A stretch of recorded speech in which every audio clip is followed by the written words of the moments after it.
Hey guys, Rorius here. Welcome back to Getting to Know Rorius. Today, we're doing my subscriptions? Like, what I watch on YouTube? I don't know what I'm gonna name this particular episode. But basically, I'm gonna go through the kind of stuff that I typically watch when I watch YouTube. When I'm consuming the good old YouTube. What is it that I watch? I have just got up, so I'm a little bit groggy. So, hopefully this is still all good. So, my typical first twos are usually your news stuff. I'm recording this on a day when I don't think Philip DeFranco is uploading anything at the moment. But almost every day, the first channel I go to, or the first stuff I go to is my Philip DeFranco for my news. I always like to watch Philly D, first thing when I wake up. If he's uploaded anything, that is. His show goes, for me, from Tuesday to Friday, because he only does stuff from Monday to Thursday, his time.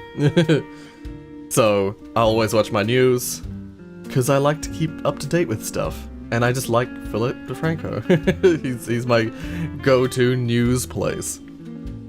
Then I follow that up usually with other stuff that is kind of newsy, like Valve News Network. If there's a video that he's uploaded, I'll watch that next. And there's another YouTuber. Let's see if I can find them. Here we go. Riker. He's another gaming news channel that I watch. I don't watch everything he does, because he does a lot of just specific Diablo content.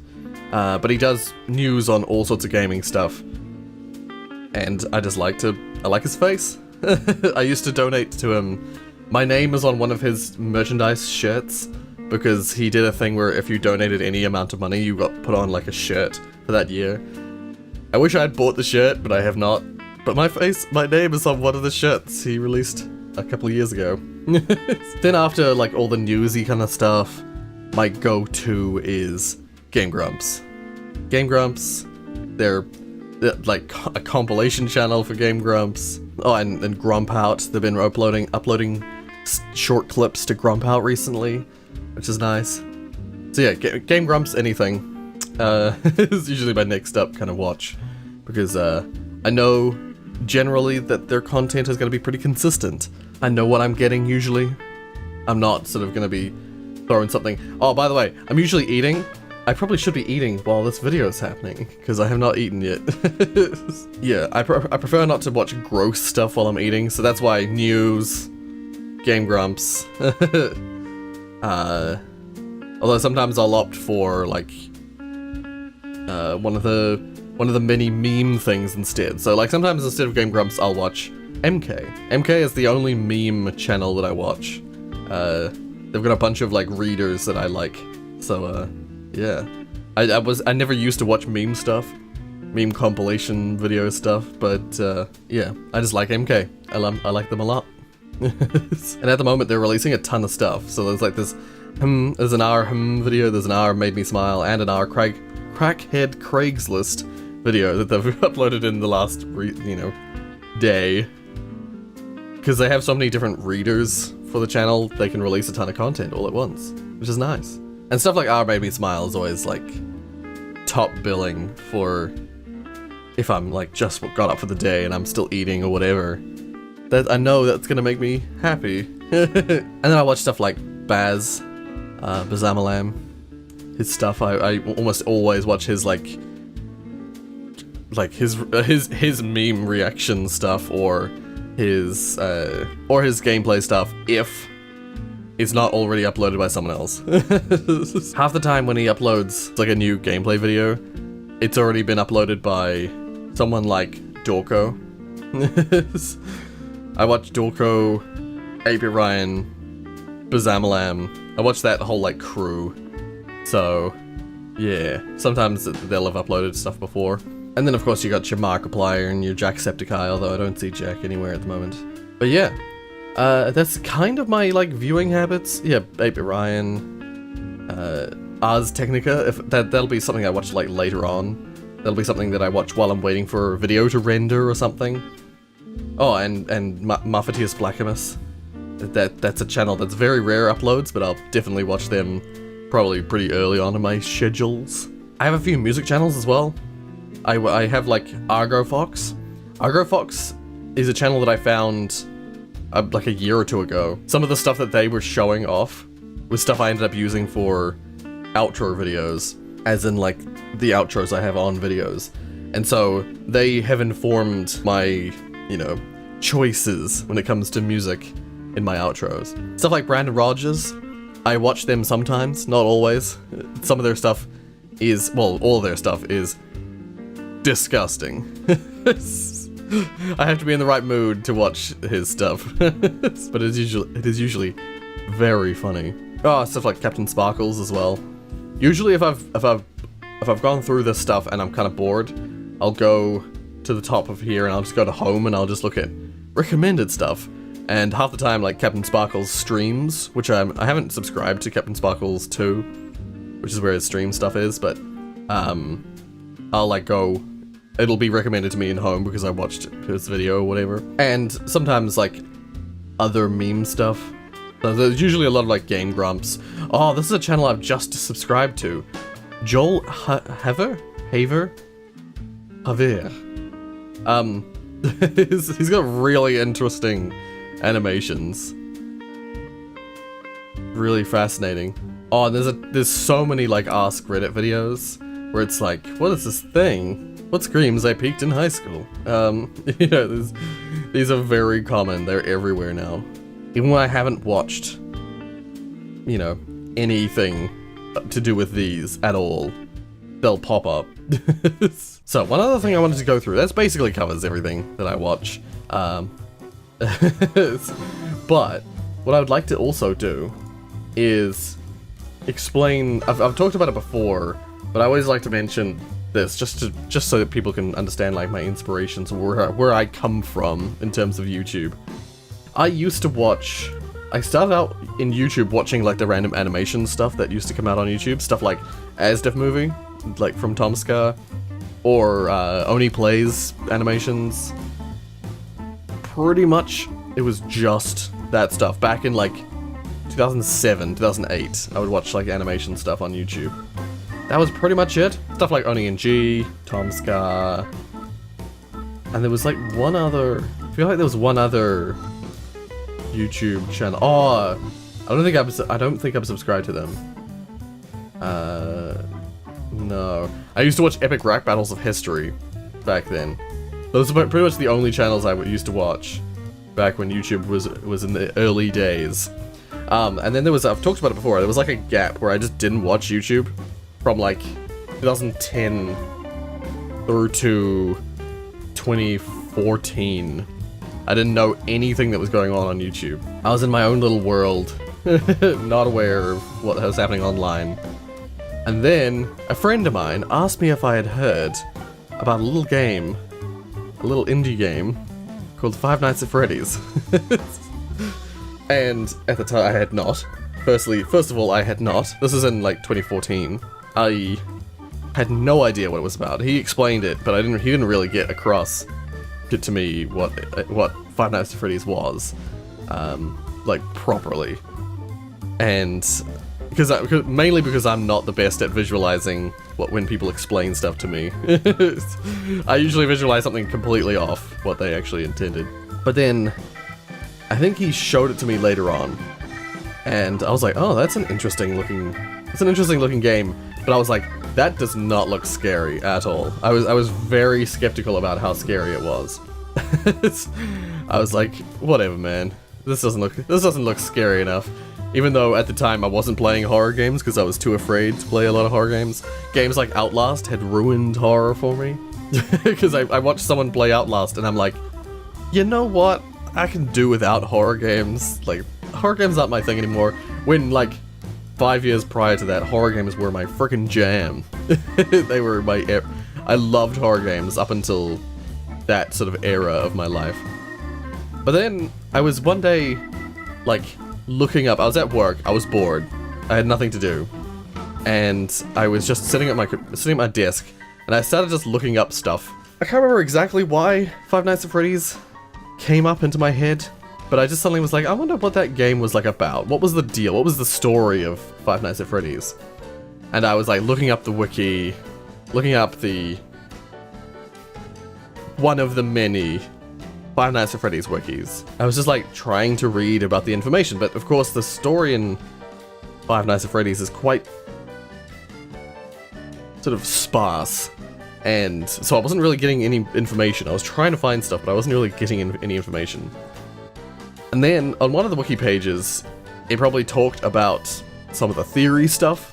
I believe there was a page all about different theories, and I was reading about them, and I was like, oh, this is where it's at. This is where the story comes in, because there isn't really a story just in the main game. There's just gameplay.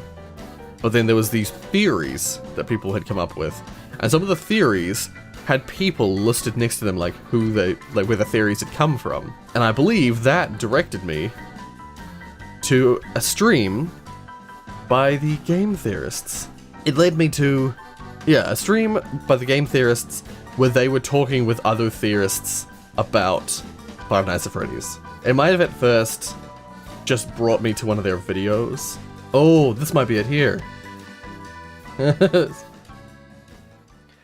guys, and welcome to GT Live, the stream that was preemptively canceled last time. Not canceled, we shut down YouTube last time. Yeah, I think it might have been this one. Wow, that was October 2015, so it's even later than I thought it was. Yeah, I'd started watching some more YouTube stuff by this point, but I was drawn in. This is one of the main things that like drew me into YouTube, was this particular stream. Because I'd been watching a few game theory videos by this point, and I came across this stream, and Razbowski, Bazamalam, 8-Bit Ryan, Dorko, and Smike, yeah, were all in this stream. I watched the stream and I got like super into the stuff that was happening here, because this was the stream where Scott Cawthon was like updating his website with like random hint things to do with Five Nights at Freddy's 4 while they were live.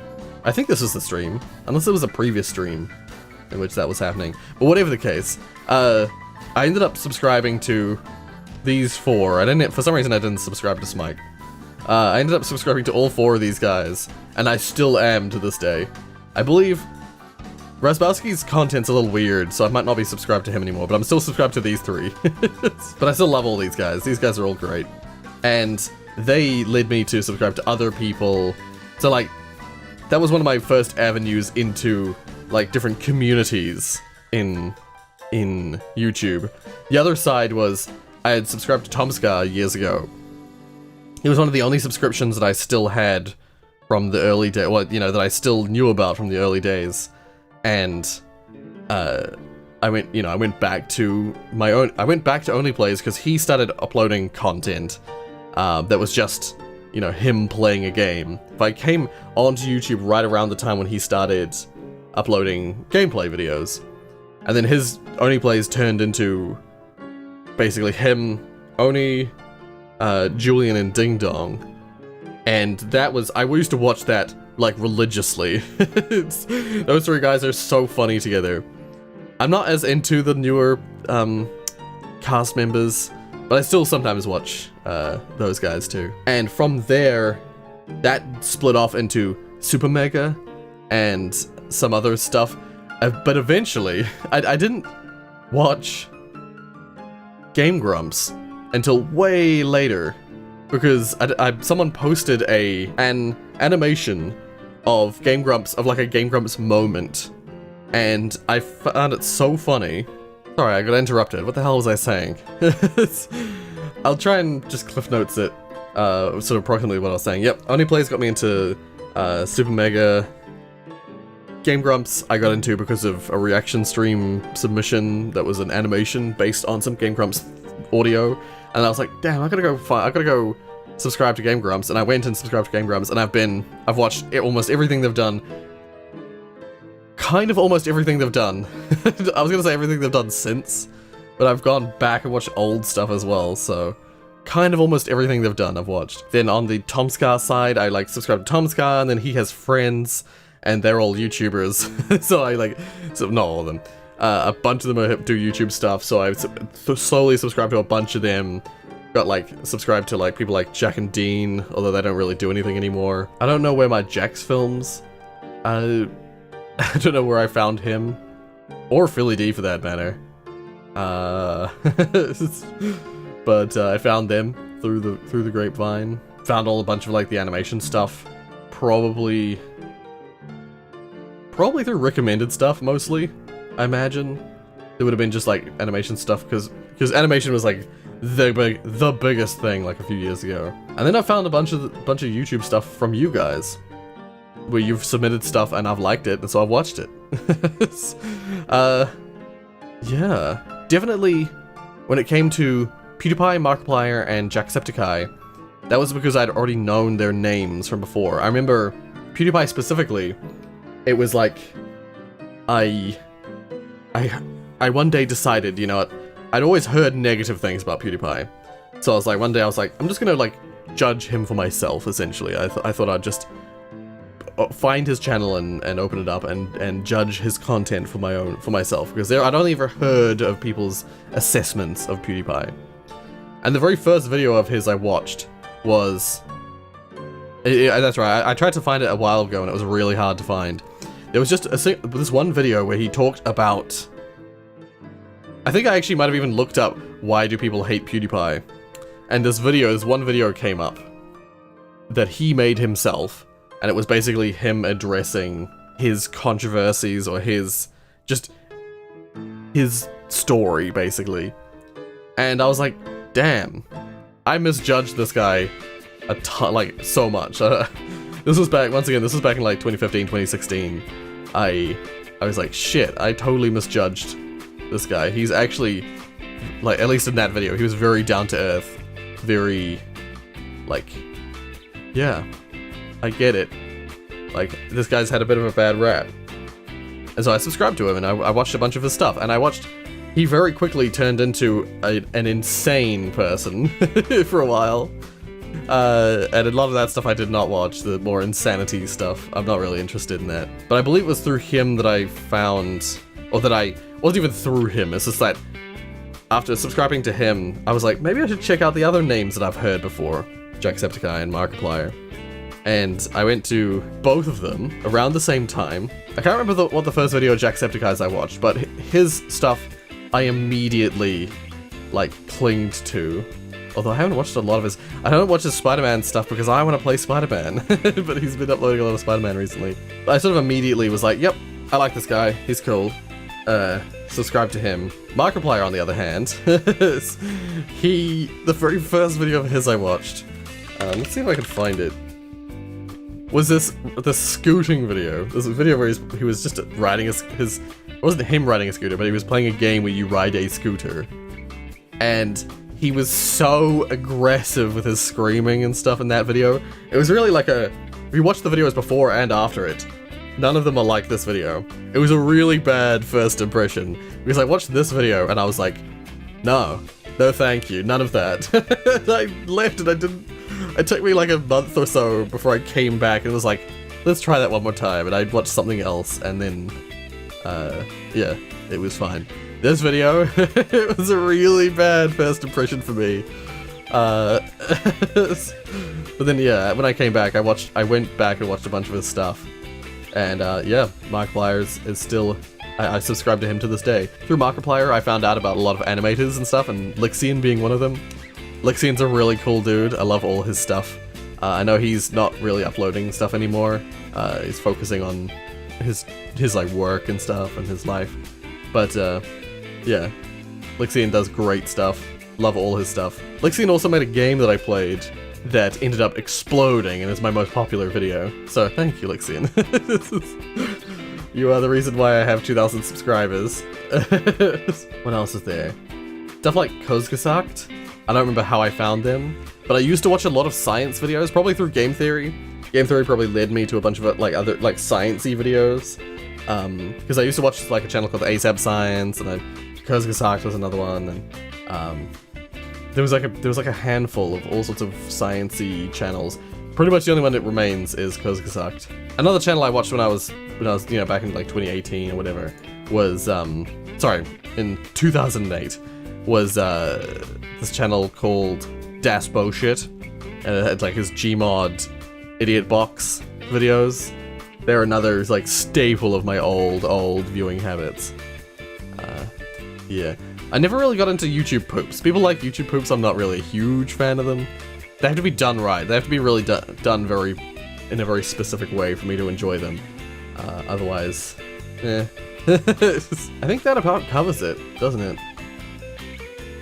All the rest of the stuff I've found either through your guys' suggestion, through random recommendeds, or yeah, they're like a part of one of the clusters of people that I found, either through Tomscar, Only Plays, or Game Theory.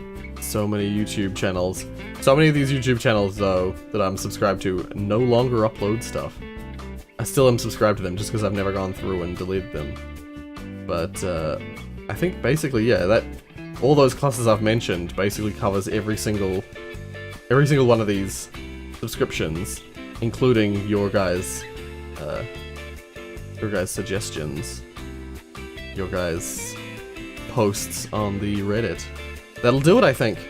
I think I've rambled for long enough. If you like what you saw, hit like. If you want to see more from me, then subscribe. I hope you understand a little bit more about my viewing habits and my inspirations.